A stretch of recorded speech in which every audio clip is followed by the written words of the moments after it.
Hey, what's up, everyone? This is Ike Love. I am the creator and author of the blog, The Viable Alternative, which is an inspirational blog where I share the insights and wisdom received on my path in becoming a greater, better version of myself. And if you want to read more about the site, go on www.theviablealternative.com. You can click on the description, and the link is there.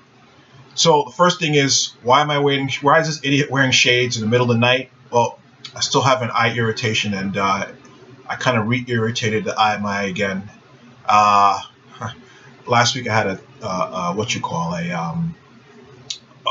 scratch cornea, and I basically was a debacle, and I couldn't stand in front of a computer screen for for a number of days because of this glare sensitivity. But it's still a little irritated, I'm noticing now, so that's why I'm wearing the shade. So I'll spare you the sight. Anyway, the topic of this blog today, this video blog, is self-awareness. Are you self-aware, and why you want to be in your life? And I preface this concept to explain before I get into it, I want to share with you guys a story. And I tell the story with a heavy heart because the people involved in the story, I don't want it to seem like it's incriminating incriminating to anyone in the story. It's not meant to be at all. It's not meant to incriminate anyone, nor is it meant to embarrass anybody or call anyone out or gossip about anyone. It's meant to actually share the concept and to drive it home. And to protect the names of the people in the story, I'm going to change, or to protect the people in the story, I'm going to change the names. Anyway, so I have this friend's name, and we'll call him Jack. Jack. He's a very good friend of mine. I've known him for a number of years. Very good-looking guy, very confident, dresses well, educated. And for as long as I've known, he's always been very good with women. As a matter of fact, I credit him with being one of the people I hold responsible to helping me getting better with women when I was around 20 years old. Him and a couple other people I met through him, it was seeing their own uniqueness and how each of their uniqueness manifests into his own unique success in the area in dating and romance, made me for the first time look to my own uniqueness as inspiration and become inspired at how it would manifest. And that started me on my own path, and I always held him responsible for that.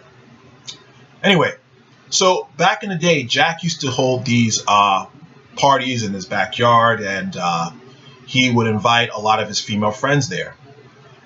He also would invite another person we know. His name is, we'll call him Bill. And Bill's a good guy. And what had happened actually, Bill, for a number of years, was in a long-term monogamous relationship. And unfortunately, around 8 years ago, he found himself single again and back out in the single scene. And, if you haven't been single for a long time, you're going to find out you're very rusty, which he did in his case. Anyway, so at the barbecue, he would meet a lot of Jack's friends and, get their numbers and get their Facebook info and add them as friends on Facebook. And then also on Facebook, he would participate in the discussions under posts that Jack would make, and where the other female friends of Jack would participate.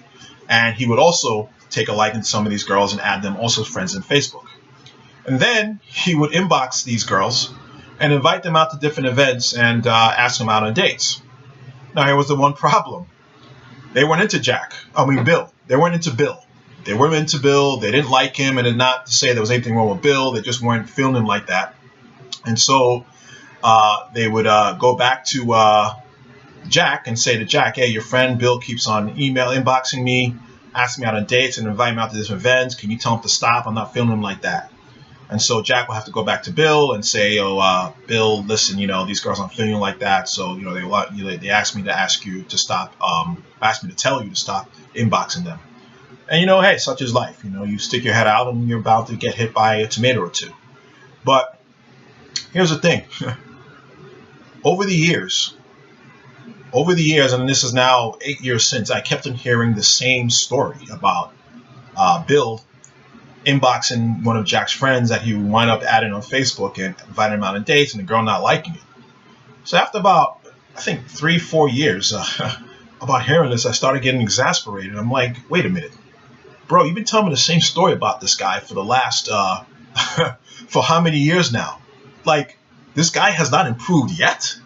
I mean, I know that, he was obviously, in a long-term committed relationship for a number of years, so he was rusty, but yo, what? Why has he not gotten better? Like, where is the improvement? Where is the introspection? Like, hey, what I'm doing is not working. What changes could I make so that I can get the results I want?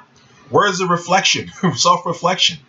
And I went to Jack and I was like, also, dude, do you talk to your friend, dude? Like, say something to him. Say something, like, wake him up, It's like, oh, no, I haven't said anything. I was like, dude, please. Like, if this was me and I was messed up like him, please say something.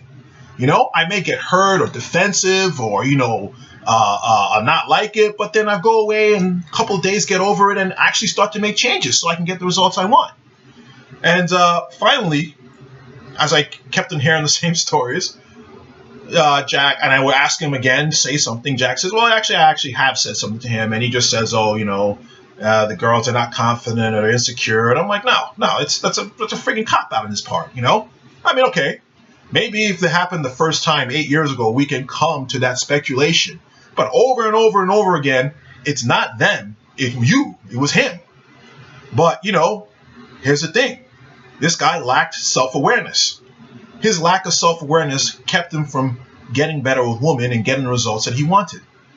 And so, in life, if you are stuck and if you want to get better, you have to have self-awareness in your life. Self-awareness is knowing what you're doing and why you're doing it, and also being aware of the results of what you're doing are producing, what circumstances are producing in your life. It's like, it's also like just having an awareness of your strengths, your weaknesses, your insecurities, your faults, your shortcomings, the traumas you've gone through, the pain, the emotions you experience, your thought patterns. It's basically knowing yourself.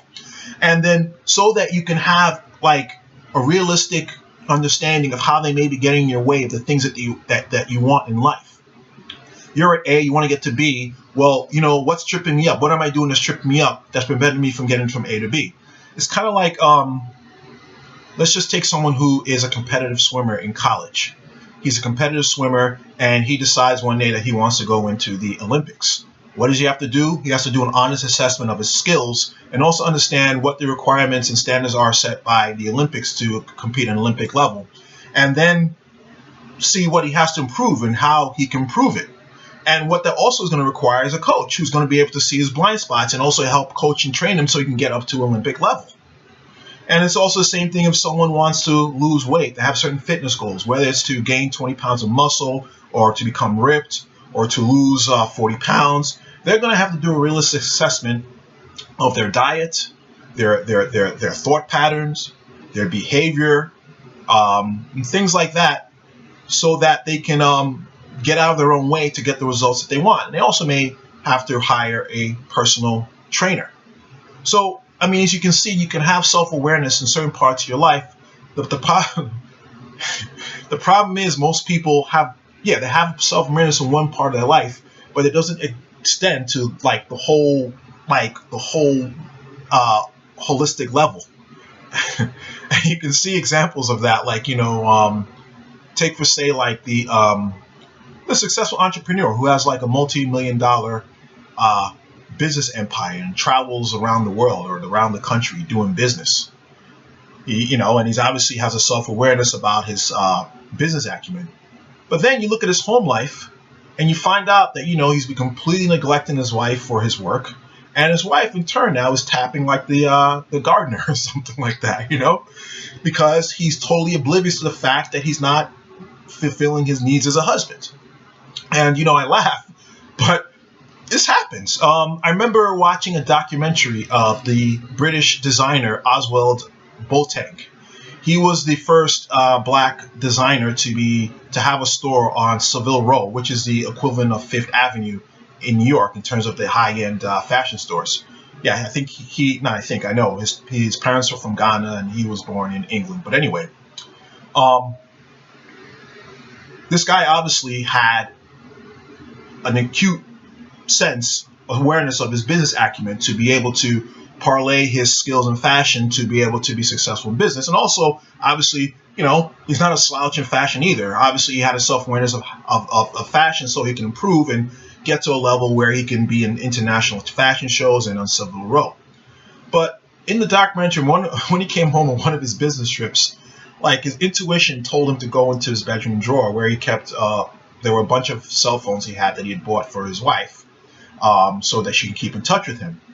And his wife, I remember, was this beautiful woman. She was from like one of the old Soviet republics. I think it was Turkmenistan. But anyway, intuition told him to go in the drawer and to look at one of the phones. So he looks in the phone and sees a text conversation between his wife and her lover.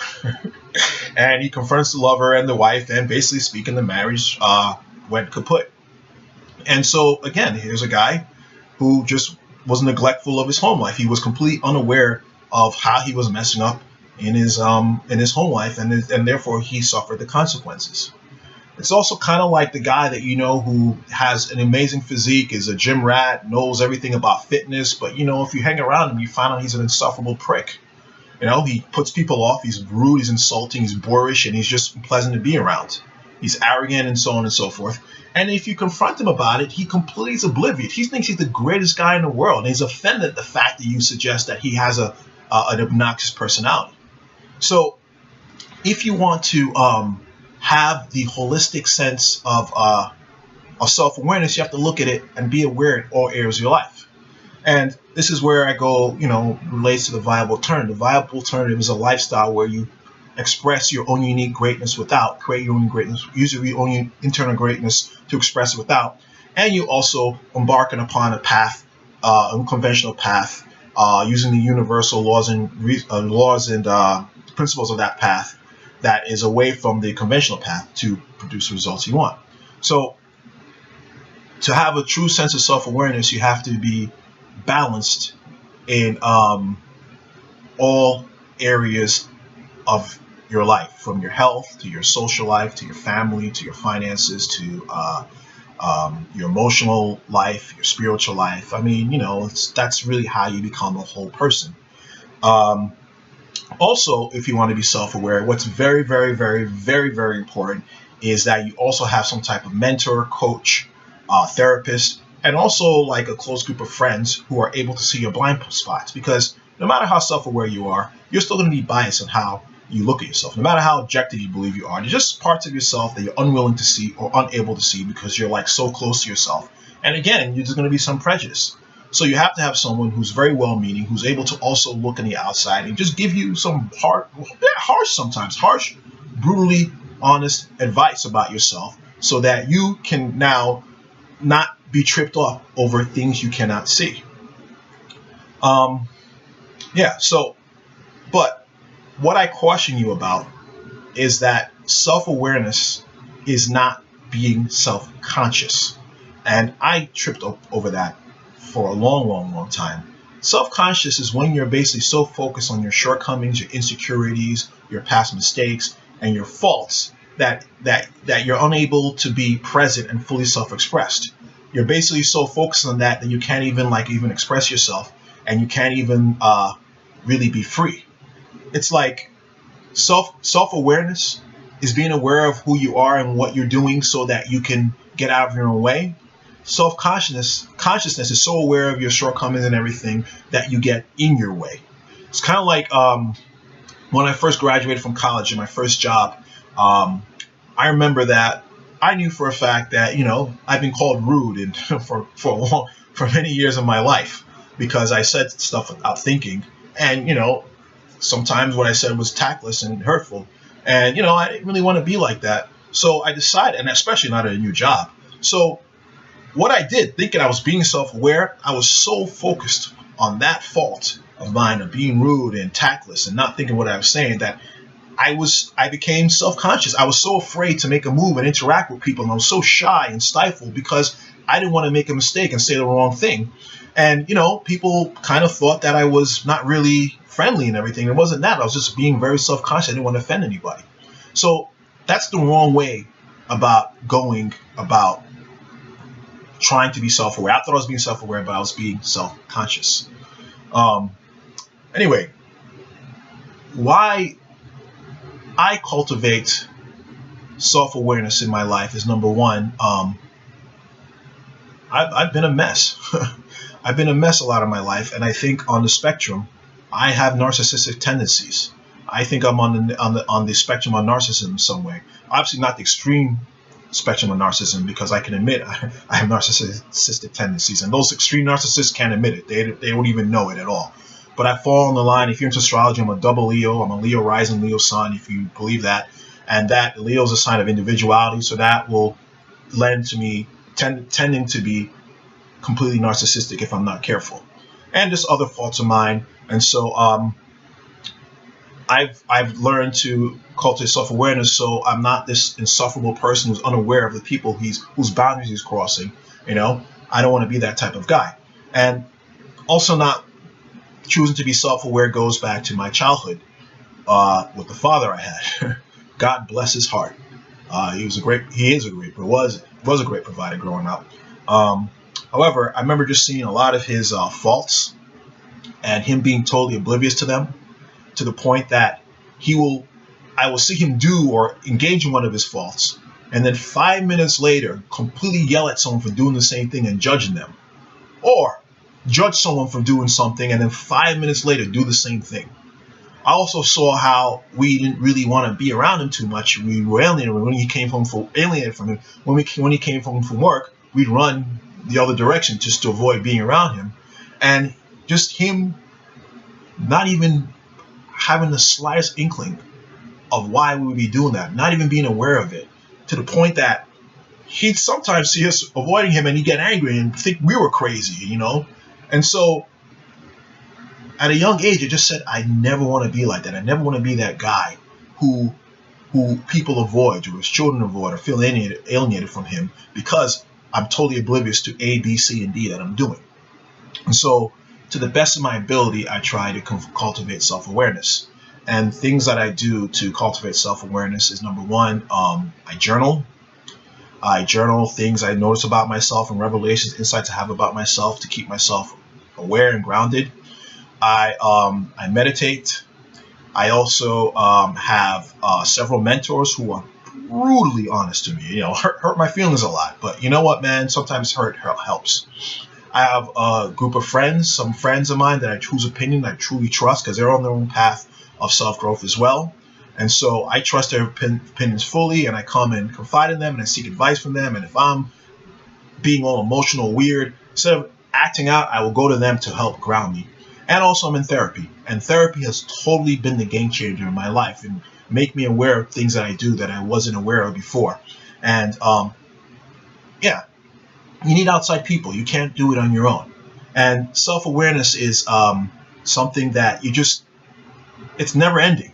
You're gonna constantly learning about things about yourself, which then these things you learn about yourself will be help you to grow.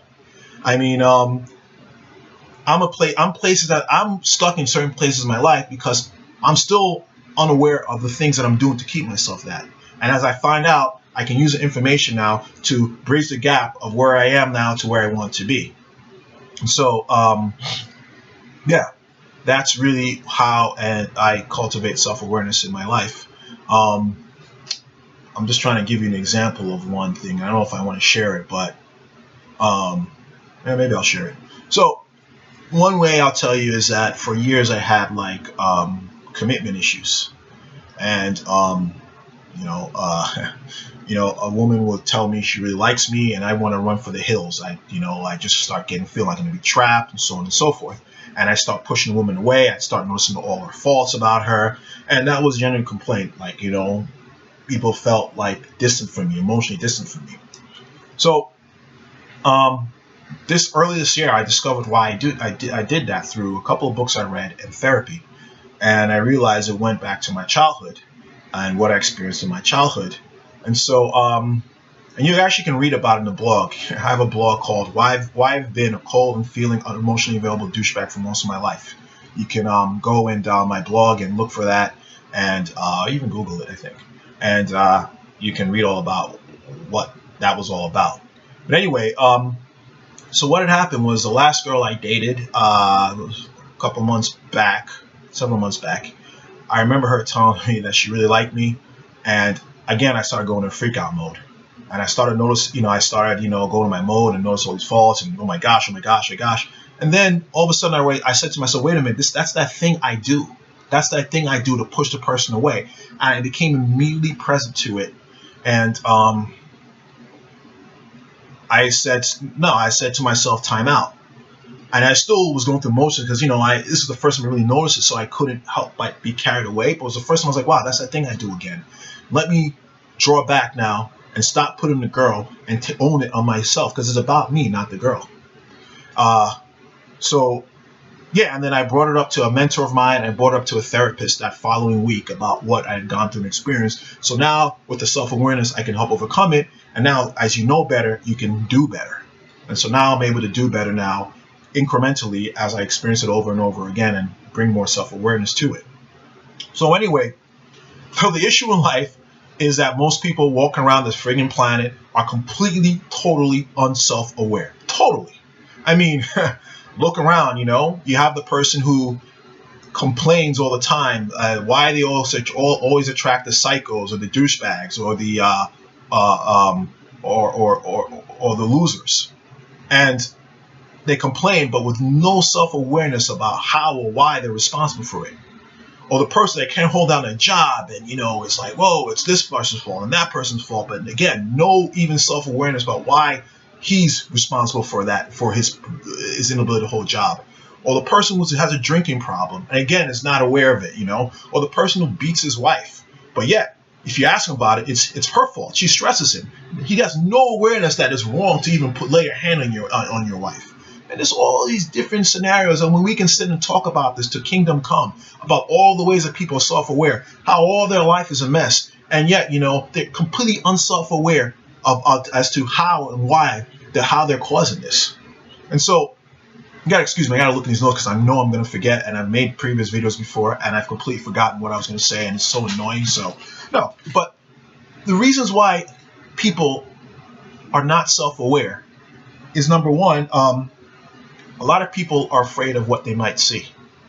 They refuse to look at themselves because they're afraid of what might find inside, because a long time ago they buried some aspect of themselves deep down within, and they don't want to look inside because they're afraid to face some ugly truths about who they are and what they have inside.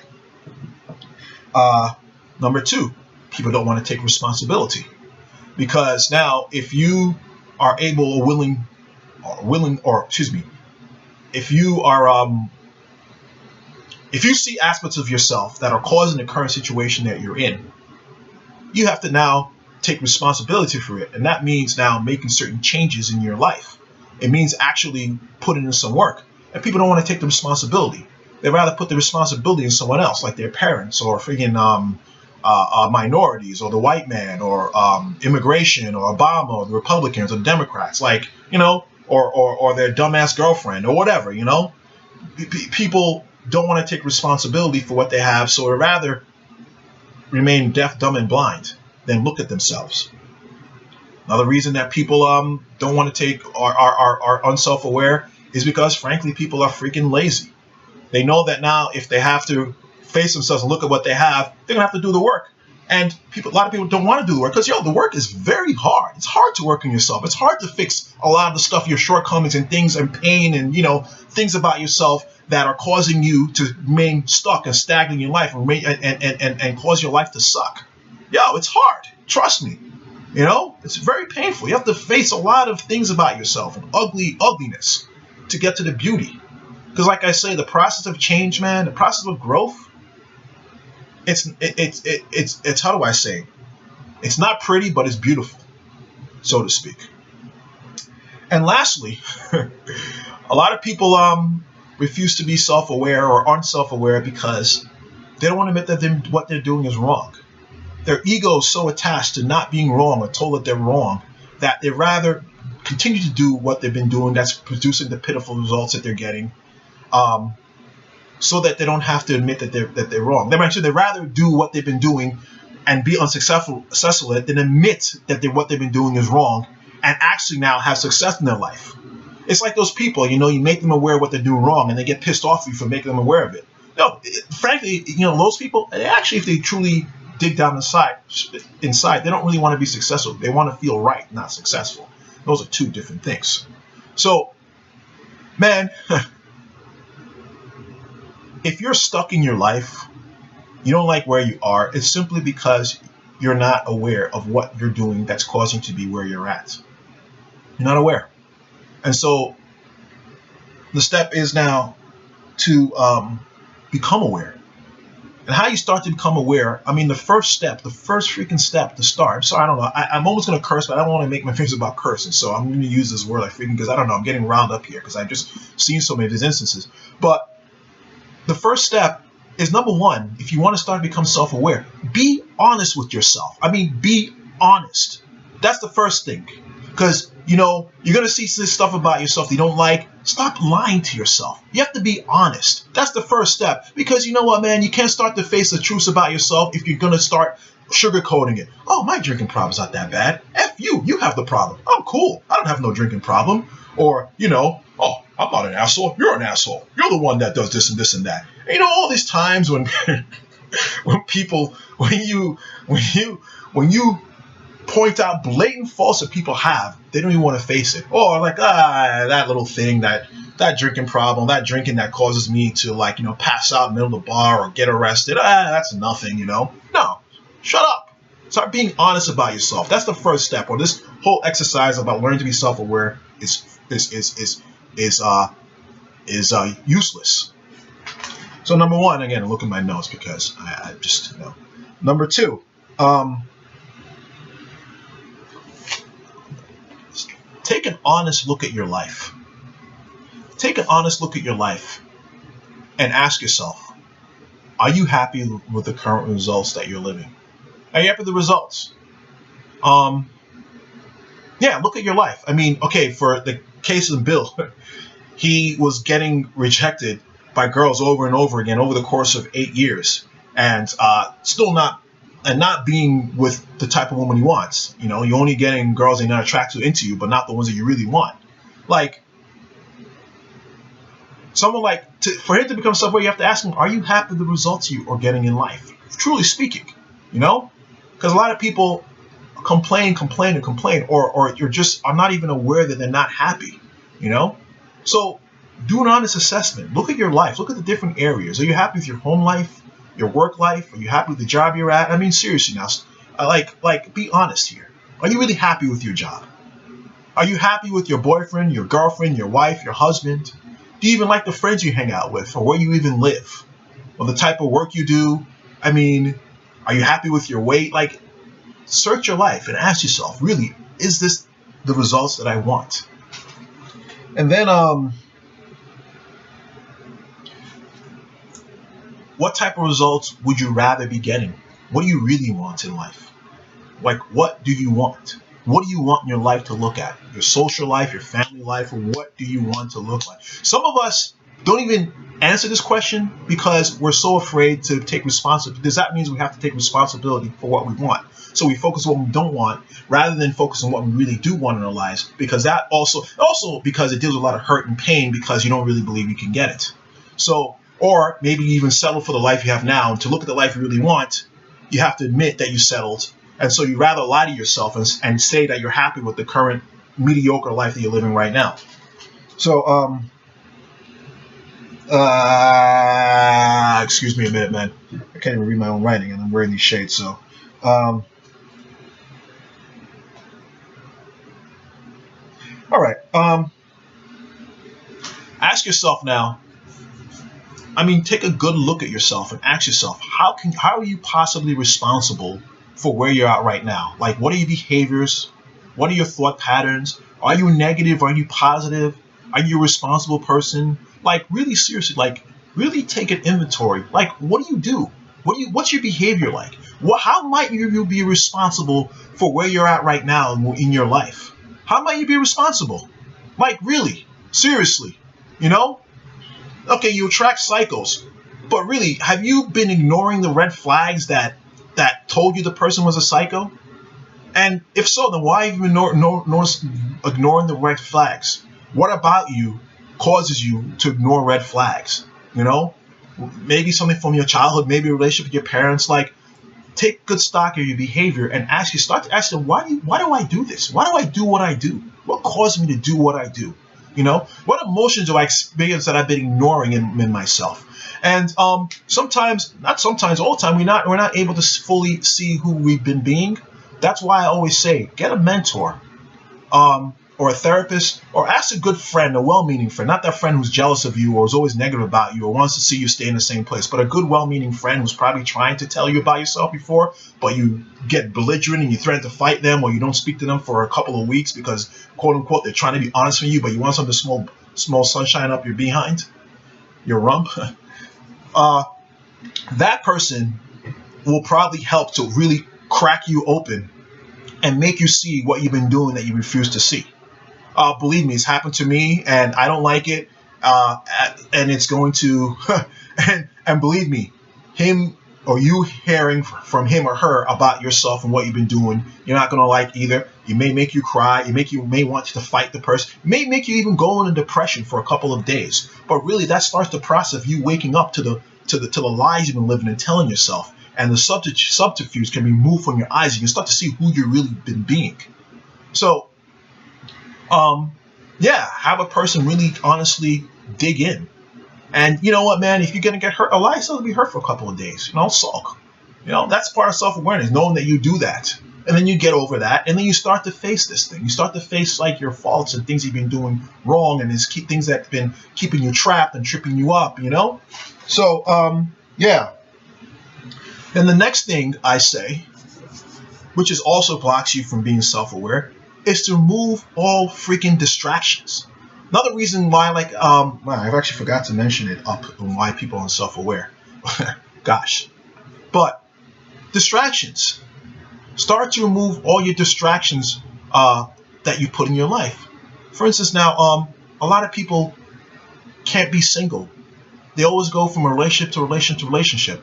They break up with one person, and then 2 weeks later, they meet someone else and date that person because, really, frankly speaking, they can't be with themselves. Because to be with themselves, they're going to start to have to deal with the pain and their shortcomings, and they don't want to take responsibility for it. So rather that, they put distraction from themselves. Or people who watch porn all the freaking time, or watch television, or are always going out. They can't be, because if they have to stay home for one night, God forbid, they have to face themselves. So they always want distraction, always partying or whatever. Or people who overeat. People who do drugs or drink in excess. People who work all the time. I mean, you can run the gamut, but anything you do in excess is usually because you're trying to distract from who you are and who you've been being. So start to remove distractions, and so that you can start to see who you've been being. Because again, a lot of distractions are meant to cover pain and cover things about yourself you don't want to see. So remove distractions, and then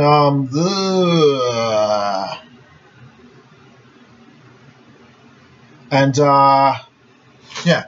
So then move distractions. And again, like I said, start to ask yourself why you do what you do. When I said that, I kind of incorporated the understand. Start to ask yourself to do why you do what you do. And again, that will require therapy, because you can't conquer yourself by yourself. It will require therapy and a mentor, counselor, coach, someone that is going to help you break yourself apart and help you to heal, and it just help you to continually become self-aware, so that now you can continually grow. And as you discover new parts about yourself, you can apply them to your life and then bridge the gap from where you are to where you want to be. And then lastly, and this is then, you start to make the necessary changes as a part of you finding and discovering who you've been being. So in my life, I'll tell you straight up, man, one of the requirements for me being committing to a woman is her being self-aware. That's one of the minimum requirements that I will not negotiate on. Like the Bible says, do not be unequally yoked. And that doesn't, when they say that, doesn't also count for religion. It also counts just, how can you be with someone where you're self-aware and the other person is not self-aware or refuses to be self-aware? That's a recipe for a disaster. Because think about it. If you're self-aware, you're going to be seeing your partner as a partner, as someone, both of you against the world. But someone who's not self-aware, they're going to see their partner as a competitor, as almost a combatant, almost sometimes. A lot of people do. And then also, someone who's self-aware, they're going to want to use a relationship as a way to grow individually and have the relationship grow together. But the other person is going to want to see it as just, what they can get out of the relationship, or how they can hide in the relationship from their own faults. And, if you guys have some type of disagreement, you, the person who's being self-aware, you using the disagreement to connect with the person, understand the person, and use what you learn from disagreement to grow individually and help the relationship grow. The other person is using the disagreement to prove you wrong and everything like that, to prove you wrong and prove yourself right, And so, like, a relationship like that just cannot be healthy. And I just refuse to be with somebody like that. In a true healthy relationship where both people are both self-aware, kind of speaking, the other person also is a mirror to your faults. Because if they're self-aware, they're going to be able to point out your faults. And you're going to have to take it. And it's not, again, it sucks hearing your faults and everything. But you have to take it and use it now to grow and help the relationship become stronger. And when you get into arguments, you're going to see where your shortcomings are. You're going to see where your shortcomings are and what you contributed to the argument. And the other person self-aware is also going to see your shortcomings. Basically, because you're both self-aware, you're able to see the overlap. Like, you're able to see where both of you bear responsibility for the disagreement and the overlap of where the other person is responsible. And then you use it as an opportunity to both grow strong with each other, connect stronger with each other, and have the relationship grow stronger. So that's why I think it's very important to just have self-aware in all areas of your life, and especially relationships. And why relationships are so relationships are so dysfunctional, because the individual parts are dysfunctional. Parts equal whole. And so anyway, before I go, I just want to tell two quick stories. And this thing is going a little longer than I want, but whatever. First story is I have this friend, and the friend of mine is always getting into debacle relationship after debacle relationship. And after hearing another fiasco of a situation, of another fiasco relationship, I asked him, because the girl was just a mess, and obviously so was he. And so I asked him, I said to him, dude, have you ever asked yourself what a emotionally, psychologically, mentally, an emotionally healthy woman looks like? And also, have you ever asked yourself what a healthy, nurturing, interdependent relationship looks like? And so obviously, to both those questions, he said no, he's never thought about that his entire life. And I said, what you need to do is you need to figure those two questions out. And then you need to ask yourself, you need to take a good look at yourself and ask yourself, the way you are now, will a woman like that, the way you envision, want to be with someone like you? And then you have to look at the relationship that you imagine, a healthy relationship, and ask yourself, and look at your past behavior and ask yourself, can my behavior now as it stands and how I've behaved in relationships be something that will be able to produce a healthy relationship the way you imagined? And if the answer is no to both those questions, which obviously was, what do you need to do to be able to attract both these things in your life? And to quell any suspense, he still hasn't done that and still continues to get in relationships. But that's the type of self-awareness that you need to be getting what you want. And lastly, I have another friend of mine who I'm proud to call a friend, unlike this other guy. I'm just joking. He's a good guy. He used to be a domestic batterer. And I remember having inklings of his domestic battering tendencies, because we used to go out to clubs back in the day. And if a girl turned him down too hard, or if he called a girl a bitch outside a club and she'd come up in his face asking why, and he tried to fight her, and I'd have to come between them. I mean, if a girl turned him down hard in a club, he'd try to fight her, and me coming between him and a girl on all these different instances, I would say, dude, you have a problem. And it was never his fault. It was always the girl's fault. All this, all that, blah, blah, blah. So finally, though, he was never able to take responsibility for his actions. So I remember him finally gets into a relationship, because he was like a player. I mean, he was a good-looking guy, good with girls, but he got in a long-term relationship. And finally, the girl breaks up with him. And I asked him upon breaking up, was it because he was a domestic batterer? And he admitted to me yes. And he told me he, on his own, is going to get help for it. And on his own, without a parole officer, without the order of a judge or probation, he went on his own to this program called Emerge. And he totally soaked it in.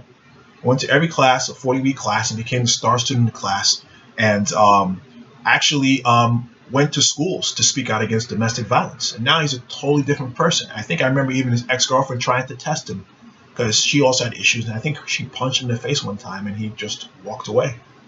And his following girlfriend, he confessed to her about his past. She didn't even believe him, and now he's not. He's a totally different person, and he actually gives to charities that support battered women, charities that work against domestic violence.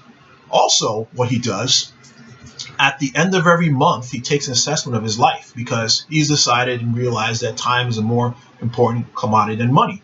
So he looks at all aspects of his life and does an inventory and asks himself, how can I do this more efficiently to save more time? He does that every month and just really does an assessment. It's just the amount of self-awareness he cultivated over the years. I mean, shoot, I don't do that. I'm still I'm a work in progress, but I'm not that at all. So anyway, I hope I've explained sufficiently self-awareness and why you want it in your life, and how it can help you get to the next level in your life, and how it can help you live the life that if you dig down deep in your heart, what you really want to live, and how it can help you to start getting out of your own way. So I hope you enjoyed this. Again, I'm sorry this went so long, but I just had to explain this fully and comprehensively. I hope you get something out of it, and I hope you're able to turn it and use it in your own life to become a better, stronger version of yourself and live the viable alternative. So please subscribe to my video blog. I promise that I'm trying not to make these this long. Subscribe to my video blog. And also, again, if you want to go on my site, www.theviablealternative.com, to read more about insights and wisdom gained in my life. Thank you for listening. See you and talk to you soon. Peace. And this is a viable alternative. God bless.